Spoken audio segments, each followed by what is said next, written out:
বাংলাদেশ রাষ্ট্র বারবারই নিশ্চয়তা দিচ্ছে, বলছে, রাষ্ট্র বলছে, সরকার বলছে যে আইন শৃঙ্খলা পরিস্থিতি, তারপর পুলিশের ব্যবস্থা, সামরিক বাহিনীর ব্যবস্থা সবকিছুই নির্বাচন অনুকূলে আছে এবং নিরাপত্তার কোনো সমস্যা নেই। ইলেকশন কমিশন বলছেন, স্বরাষ্ট্র উপদেষ্টা বলছেন যে লুট হওয়া যে অস্ত্র, সেসব অস্ত্র নির্বাচনের জন্য কোনো হুমকি হবে না, কোনো ধরনের কোনো কিছু নির্বাচনকে প্রভাবিত করতে পারবে না।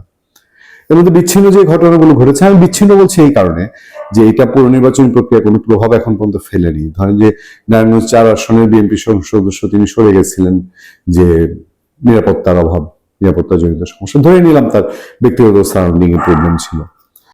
বিএনপির প্রার্থী বুলেট প্রুফ জ্যাকেট পরে নির্বাচনী প্রচার প্রচারণায় অংশ নিয়েছিলেন, সেটাও ধরে নিলাম যে তাকে নিরাপত্তা আশ্বস্ত করা হয়েছে। ওসমান হাদির যে ঘটনাটা, ওসমান হাদি তো প্রার্থী ছিলেন এবং তফসিল ঘোষণার পরে তিনি মারা গেলেন, এটা তো আর বিচ্ছিন্ন না। তো এই নিশ্চয়তা, যেহেতু ওসমান হাদিরই লাইফের নিশ্চয়তা দেওয়া যায়নি, যিনি একেবারে একান্তই ব্যক্তিগত মতাদর্শিকভাবে শেখ হাসিনা, আওয়ামী লীগ, তারা যেটাকে ফেসিবাদ বলেন সেই ফেসিবাদের বিপক্ষে, বর্তমান যে শাসন ব্যবস্থা এটার পক্ষে, সেই মানুষটিকে যেহেতু মূল্য দিতে হলো, তারপরে তো আস্তে আস্তে অন্য বিষয়গুলো আসলে তখন থেকে যেগুলো ওগুলো কম গুরুত্বপূর্ণ, একজন তো জীবন দিয়েই দিল। এরপরের অবস্থা কি? এরপরের অবস্থা হচ্ছে বিএনপির লোকজন প্রাণ গেছে ঢাকায়, স্বেচ্ছাসেবক দলের নেতার গেছে, বিভিন্ন জায়গায় অস্ত্রের ঝঞ্ঝানি শোনা যায়, প্রাণ গেছে শেরপুরের সংঘর্ষে, তারপর ভোলায় সংঘর্ষ হচ্ছে, আপনার বরগুনায় সংঘর্ষ হচ্ছে, পটুয়াখালীতে সংঘর্ষ হচ্ছে, সরি বরগুনা না। এই বিষয়গুলো আমি ধরে নিলাম যে একটা বড় নির্বাচনে এটা আমাদের এই শুধু বাংলাদেশ না, এই উত্তর মানে এই দক্ষিণ এশিয়াতে এটা একটা ট্রেডিশন। ইন্ডিয়াতেও হয়, ইন্ডিয়াতেও জাতীয় নির্বাচন হলে 20-50 জন মারা যায়, এটা নেপালে, শ্রীলঙ্কায় হয়।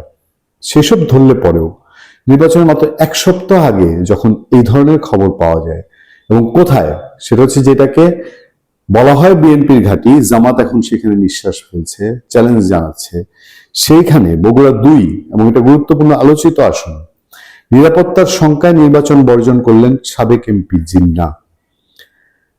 ত্রয়োদশ জাতীয় সংসদ নির্বাচন বর্জনের ঘোষণা দিয়েছেন বগুড়া 2 শিবগঞ্জ আসনে লাঙ্গল প্রতীকের সংসদ সদস্য প্রার্থী শরীফুল ইসলাম জিন্নাহ। সাবেক এই সংসদ সদস্য অভিযোগ করেছেন, বর্তমান পরিস্থিতিতে তার নির্বাচনী এলাকায় সুষ্ঠু, অবাধ ও নিরপেক্ষ নির্বাচনের পরিবেশ সম্পূর্ণভাবে অনুপস্থিত। বৃহস্পতিবার শিবগঞ্জবাসীর উদ্দেশ্যে দেয়া এক খোলা চিঠিতে জেলা জাপার সভাপতি বলেন, তার ও তার সমর্থক নেতাকর্মীদের বিরুদ্ধে একাধিক মিথ্যা মামলা দেওয়া হয়েছে, অনেককে এলাকা ছাড়া করা হয়েছে, নানা ধরনের ভয়ভীতি ও হুমকি দেওয়া হচ্ছে। এর ফলে সাধারণ মানুষ ও রাজনৈতিক কর্মীরা চরম আতঙ্কের মধ্যে দিন কাটাচ্ছেন। চিঠিটি সাংবাদিকদের কাছে সরবরাহ করেছেন তার ছেলে ব্যারিস্টার তাসবির শরীফ সাম্মু। চিঠিতে উল্লেখ করেছেন, রাজনীতি হবে উন্নয়নের সহযোগিতা, প্রতিহিংসার নয়, কিন্তু বর্তমান বাস্তবতায় নির্বাচন মানে জনগণের অধিকার নিশ্চিত করা নয়, বরং ভয় ও জবরদস্তির বৈধতা দেওয়া। শিবগঞ্জ মানুষের সম্মান, নিরাপত্তা ও ন্যায়ের প্রশ্নে আপোষ করতে না পারায় তিনি জাতীয় সংসদ নির্বাচন বর্জনের কঠিন সিদ্ধান্ত নিতে বাধ্য হয়েছেন। সাবেক এমপি বলেন, 1971 সালের মহান মুক্তিযুদ্ধ থেকে শুরু করে আজ পর্যন্ত তিনি শিবগঞ্জ মানুষের পাশে, তার ব্যাকগ্রাউন্ডের কথা বলছি, চিঠির শেষ অংশে তিনি শিবগঞ্জবাসীকে শান্তি, ন্যায় ও সত্যের পথে থাকার আহ্বান জানান। তিনি বলেন, নির্বাচন বর্জন মানে রাজনীতি থেকে সরে যাওয়া নয়, এটি ন্যায় ও ন্যায্যতার পক্ষে একটি প্রতিবাদ। শিবগঞ্জের শান্তি উন্নয়নই তাদের অধিকার, এই অধিকার প্রতিষ্ঠায় মানে নির্বাচনের মাঠে গেলে মব সৃষ্টি করে তার উপর হামলা করার আশঙ্কা রয়েছে, সেই কথা বলছেন। নিরাপত্তাজনিত কারণে তিনি ভোট বর্জন করলেন। মব সৃষ্টি যে নির্বাচনে হতে পারে এই আশঙ্কা খালি জাতীয় পার্টির এই প্রার্থীর নয়, এবং মবের পক্ষে সরকার সংশ্লিষ্ট মানুষজন নানান যুক্তি দিচ্ছেন। ফলে নির্বাচনের 1 সপ্তাহ আগে যে পরিস্থিতি, তাকে নিরাপত্তার কোন স্টেজে আপনি, কোন মাপকাঠিতে আপনি সেটাকে সেখানে ফেলবেন?